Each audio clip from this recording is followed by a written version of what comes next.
because he already dated her for a week or two and found out that she was batshit crazy. That's an easy solution. Sober up.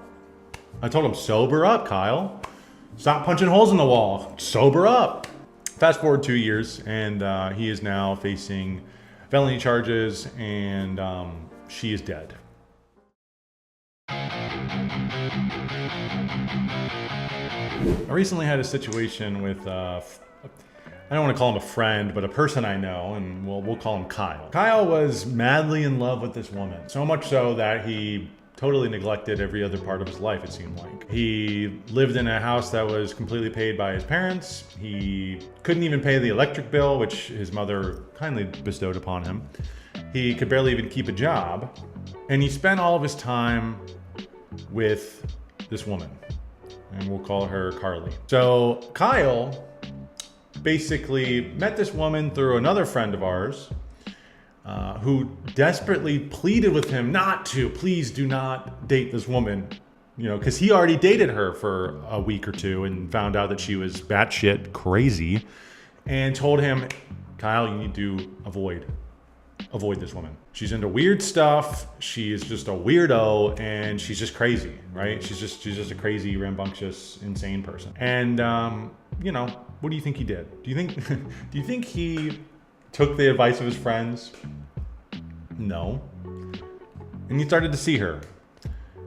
And right as soon as he started dating her, he called me up and he asked me, he said, Jake, I love this girl so much. And I talked about this in a previous video, but I'm going to expound on it a little more. But he said, Jake, I love this girl so much, but she is just a demon when she's drinking. I said, oh, well, easy. That's an easy solution. Sober up. I told him, sober up, Kyle. Stop punching holes in the wall. Sober up. And if you sober up, she will sober up. Or she'll leave, which is a win-win, because if you sober up, that's better for you in the long term. And if she stays with you and sobers up, that's better for her too. On the inverse, if she leaves, that's better for you as well, because you know what? She won't drag you down with her alcoholism and her drug abuse, and it will actually help you. He did none of that. He didn't listen to anybody. He actually agreed that, oh yeah, you guys are right. You guys are totally right. But he didn't listen. He didn't actually change anything in his life. He just kept going the way he was going. He didn't pay any of his bills. He barely worked. All he did was drink.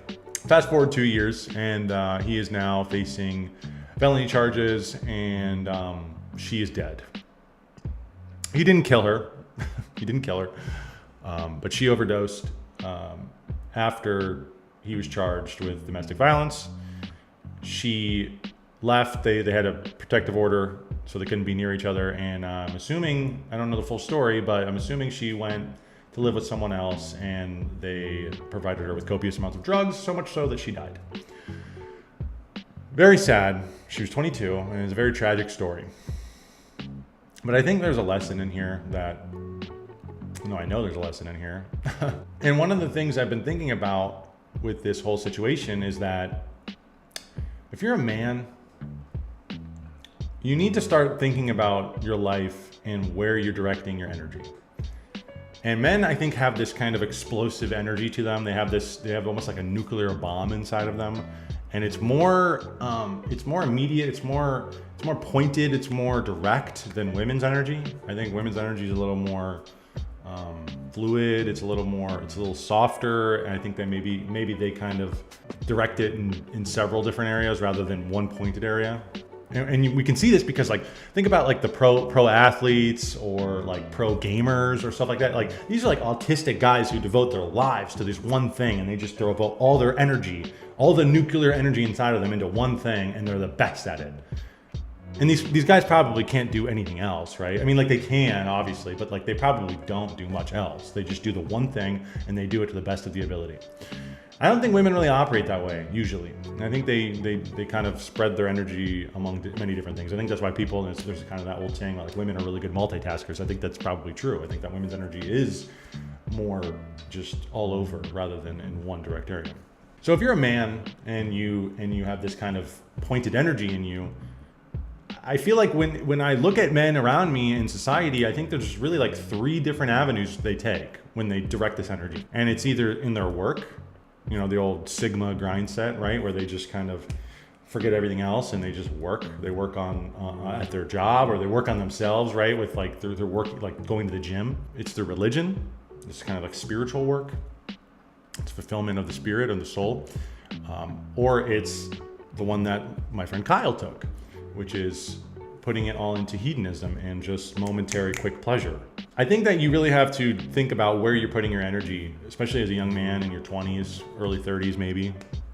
I think if you're pushing 40 and you're still unsure as to where you should put your energy, I think that it's fucking over.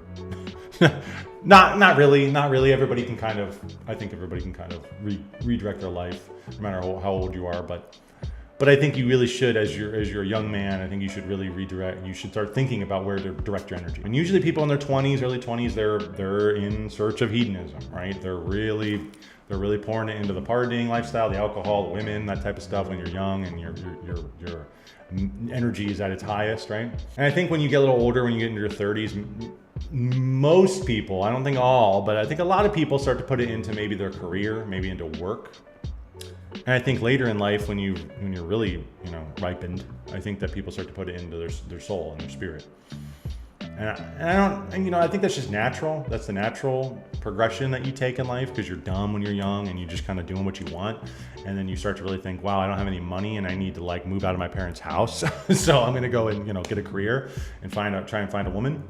And then when you're older, you're thinking about death. So you're like, I need to like get my soul straight with God, right? But, there's a lot of guys nowadays who I don't even think recognize the work or the religious component. I think there's a lot of people who think that things are too expensive. There's no progeny that they're going to have. There's no point in trying to put money into work because I don't give a shit about the money. I'm not going to do anything with it. What am I going to do with it? I'm just going to use it for what's the means at which they're going to make the money? They're going to make the money to get alcohol, to get drugs, to go to a club. And if you can get that stuff without working, like my friend Kyle, then why would you work, right? And the religious part is almost completely just off the table. Like people largely don't even think about that stuff until, they're faced with death. But I really do think that people need to start thinking about as early as you can, as young as you can, start thinking about the fruitful things in life that you could direct your energy toward. If you completely disregard the religious, the spiritual, and the work aspect of your energy, it will be put into hedonism, because you have this ball of energy in you that is constantly just in motion and it needs to be let out. Well, how do we let that out? How do we let that stuff out? If you don't put it towards work, physical activity, or through the gym, or through spiritual like prayer, like a monk, you put it into hedonism. You put it into alcohol. You put it into sex. Sex is a big one. And usually those are paired with drugs and alcohol. So you need to understand that if you're devoid of the first two, work and religion, you're going to put it somewhere. It's going to go somewhere. It's going to go into just gaming all day. It's going to go into weed. It's going to go into alcohol. And I think that like in the old, I feel like there was a progression here. There was a progression where I think that people worked really hard back in the maybe late 20th century. Well, I shouldn't say late 20th, late 19th century. And they worked really hard and they went to church all the time as much as they could. And they also did drink a lot too. So there was just kind of like maxing out of all three almost, it seemed like. Because this country was built by alcoholics, right? Let's be honest. But then through time, we kind of saw, I think, kind of a reduction of religion and a maxing out of, let's see, like the 80s, which was what, cocaine, parties, and work, right? And nonstop stock market, nonstop. We had so many different industries that were just booming in the 80s. But now we're seeing that I think people are receding from the work part too. We have a lot of people who are young who are just they're not even bothering with that. Like my friend Kyle. He's just completely, if I can get by with my mom paying my rent and women will still sleep with me, I'm just gonna chill. I'm just gonna drink all day. I'm just going to fully devote all my energy into the hedonistic aspect of life. And I think we need to be cautious, and we need to really start examining our lives and starting and really trying to max out the other two before we even think about putting any into drinking or sex or any of that stuff. And we used to kind of tell people this, that before you should have sex, you should have a job, have a car, you should get married, right? You should kind of do it in the confines of this kind of structure. But now it's just all over the place, and there is no structure. And I think that if we continue to go down this path, we're going to see more and more men who are going to be asking for things to be provided for them, right? You're going to own nothing and you're going to like it, right? That's a big one. UBI, remember Andrew Yang talking about that? Providing you with money every month. And we're going to see them just devoting all their energy, all the energy that built the world, all the energy that built this country, that made amazing things, be directed into nothing and just destroyed and disposed of. And I'm really scared that the future will look like that. And I think that if enough people can realize that that's what the future is going to be, a lot of people who are slaves to their sin, right? I'm hoping that people will wake up and they'll start to realize that that's not the path that we have to take, and we can start to put our energy into things that are actually fruitful. And it's not necessarily the most black-pilled time ever. It's not, because I think things were way worse in 1945. I think things were way worse. Well, not 1945, but during World War II, you get my picture, or during the Civil War, right? I think things were pretty bad. I think things were, or the Great Depression, right? Things were really bad. And yet still people persevered. I think it's because they really valued their work, and they really valued God, and they really valued their family, right? And they really valued these types of staples in society. And I think that we really, as a society, need to start getting back to that, or else it's going to be just, it will be a black pill. It really will look pretty bad, doom and gloom in the future. So I don't think we have to be a Kyle. I don't think we have to suffer the same fate as Carly, right? I think we can definitely start to make choices in our lives individually that will eventually take hold of our society as a whole, right? And eventually become the nation, become all of us, right? That we can actually start to make these choices as individuals, which will lead to something greater and will actually shift the direction of our future. Thank you all for watching today. This was just something that was kind of on my mind. I've actually wanted to make this video for quite some time. A while ago, I kind of talked about this situation a little bit, but I didn't actually expound that much into it. Recently, though, there's some developments, like I said, that happened with this situation, and it really is just painting a picture of a life of someone who puts their energy into the wrong thing. And I think as men, we really do have to think about this explosive energy we have and where we should direct it.